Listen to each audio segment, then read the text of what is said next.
Welcome children. Take out your geography book.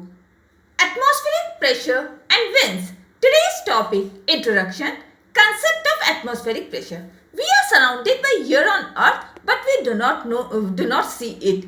Yet we can feel the pressure of air. Now see what we are surrounded. We are surrounded by air on the earth. We are surrounded by air, but we cannot see it neither. But we can feel the air pressure of air.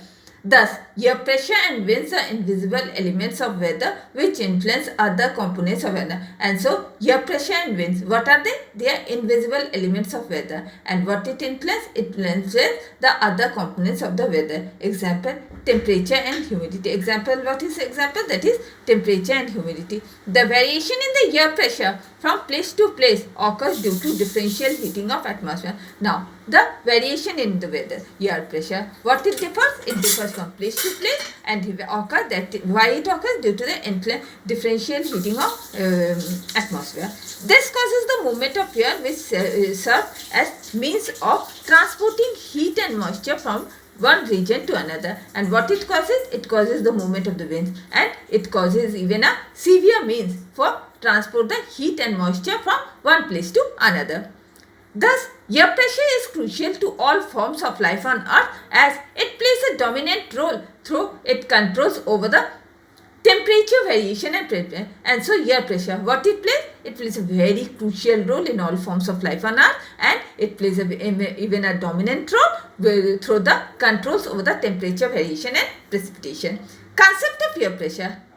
Like any other material object, the air also has weight. Now air has weight. One can feel it while driving, walking against the wind. Now, one can feel the air. How? While driving, walking against the wind. This is because air is a mixture of gases. Now, why it occurs? Because air, what is air? It is a mixture of gases. Gas molecules are in a constant state of collision and movement. Now, gas molecules, they remain in a constant state and they move about freely.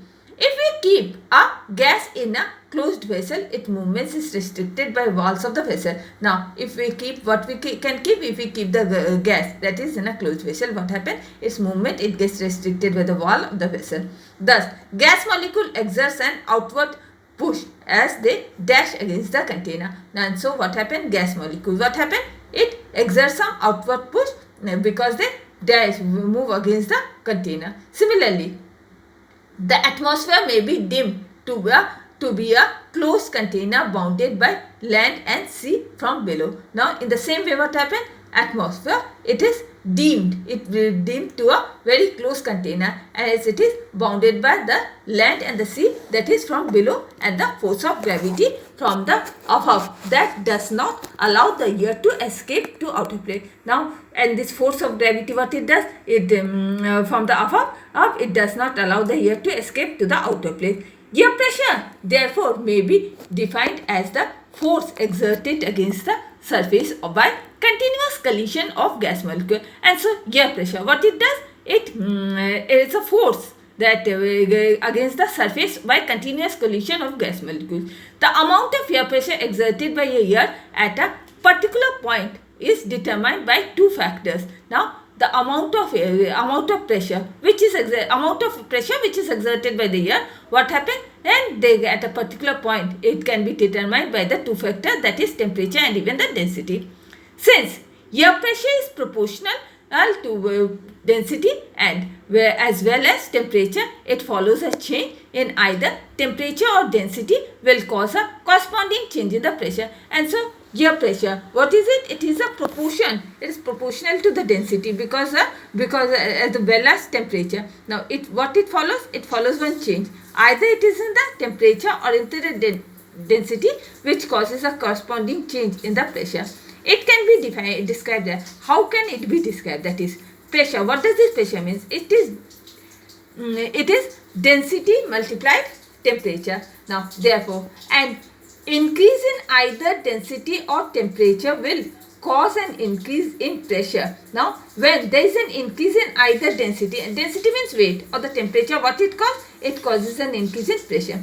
The atmosphere exerted a pressure in 1034 gram per square kilometer at the level. Now, this amount of pressure is exerted by the atmosphere at sea level on all human beings. Now, this type of amount of pressure, what it is? It is exerted by the atmosphere at the sea level on all human beings, plants, animals and even rocks, etc. We do not feel the atmospheric pressure because the air inside us exerts an equal amount of outward pressure, balancing the inward pressure of the atmosphere. Now, we do not feel this atmospheric pressure, we do not feel it. Why we do not feel it? Because air which is inside the pressure, air which remains inside, it exerts an equal amount of outward pressure, and this balances the inward pressure of the atmosphere. Air pressure decreases with increasing altitude. Now, air pressure, what happened? With the increase in height, what happens? Air pressure decreases. And at a certain height, this balance is distributed, resulting in marked psychological. Now, at certain height, what happens? The balance, it is distributed, and it is marked in some psychological distribution, such as nose bleeding, ear bleeding. That is what? That is the nose bleeding, ear bleeding, etc. Mountaineers have to face a lot of difficulties because of the much reduced atmospheric pressure at great height. The mountaineers, what they have to face? They have to face too much of difficulties because of much of the reduced atmosphere. Because as they go high, what happens? The atmospheric pressure is very less at the great height. This is so because the higher we go, the thinner becomes the atmosphere. Why it happens? Because the higher we go, the atmosphere becomes thinner. The molecules of the high altitude are more diffused and pressure reduces. The molecules at high altitude, what happens? They get diffused and even the pressure reduces. The atmospheric pressure is measured most accurately with the help of mercury barometer. Now, atmospheric pressure, what happens? It is measured more accurately. With what? That is with the help of mercury barometer. The rise and fall of atmospheric pressure is indicated by a corresponding rise and fall of the mercury column in the glass tube. Now, the rise and fall of atmospheric pressure, how it is indicated? It is indicated by a corresponding rise and fall, that is mercury column in the glass tube. The standard sea level pressure is given as 1013 MB at temperature of 15 degrees Celsius at latitude of 45 degree north. Now, standard sea level pressure, how it is given? It is given as 1013 MB at a temperature that is 15 degrees Celsius and the latitude is 45 degree north. This pressure is equivalent to 29.92 inches or 96 millimeter at mercury. Now, this pressure, it is equal to 29.92 inches or 76 millimeters at mercury. Pressure gradient.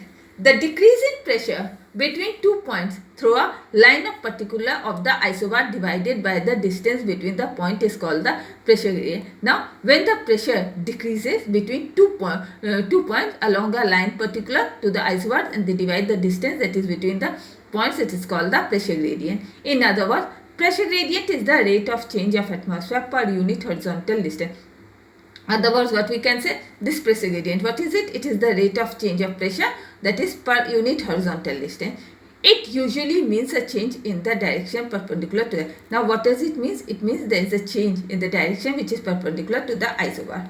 Isobars drawn closely on the weather map represent the steep pressure gradient, while isobar drawn farther apart indicate the weak pressure gradient. Now, isobar which are drawn very closely on the weather map, what does it represent? It represents a very steep pressure gradient, while the isobars which are drawn far apart, this indicates a weak pressure gradient. Pressure gradient affects the velocity. Now, pressure gradient, what it does? It affects the velocity of wind as air moves from the high pressure area to the low pressure. Now, here what happens? Air moves from high pressure area to the low pressure area. The velocity or speed of wind depends on the pressure difference between the two planes. Now, velocity of speed of wind, what it depends on? It depends on the pressure difference that is between the two places. Wind speed is more when pressure gradient is more steep. Wind speed, what happens? It is too much when pressure gradient is more on the steep. Wind speed is less when the pressure gradient is less or gentle. Wind speed, what happens? It is very less when pressure gradient it is less or very gentle. Now, take out your diary, write Geography, Atmospheric Pressure and Winds, page 109 and 110, explained. Homework, revise it. And with this, I am ending my today's class. Goodbye.